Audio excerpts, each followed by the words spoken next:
వర్షాకాల సన్నద్ధతపై హైడ్రా అధికారులు డిఆర్ఎఫ్ సిబ్బందితో కలిసి కమిషనర్ రంగనాథ్ ప్రత్యేక సమీక్షా సమావేశం నిర్వహించారు.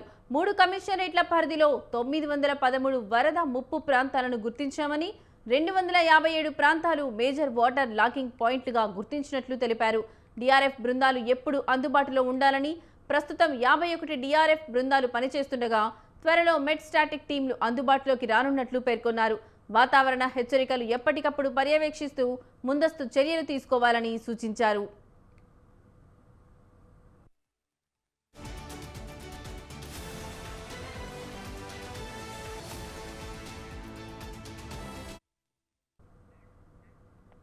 సమస్యలు తలెత్తక ముందే కారణాలను గుర్తించి పరిష్కరించాలని, మేజర్ వాటర్ లాగింగ్ ప్రాంతాల్లో స్థానికులతో కలిసి కమిటీలు ఏర్పాటు చేయాలని, మ్యాన్ హోల్స్ ఉన్న స్థానాలను గుర్తించేలా సమీపంలోని గోడలకు మార్కింగ్ చేయాలని సూచించారు.